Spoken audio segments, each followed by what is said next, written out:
Hi, today I will talk about formative assessment.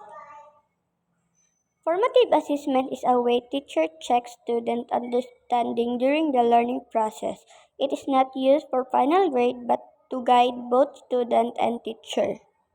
So here are the example of formative assessment. Quizzes or exit ticket. At the end of a lesson, the teacher gives a short quizzes to see what student understood.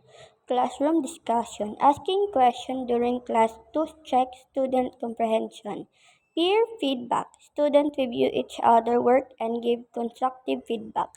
Practice exercises. Teacher assigns small exercises that allow students to apply what they have learned.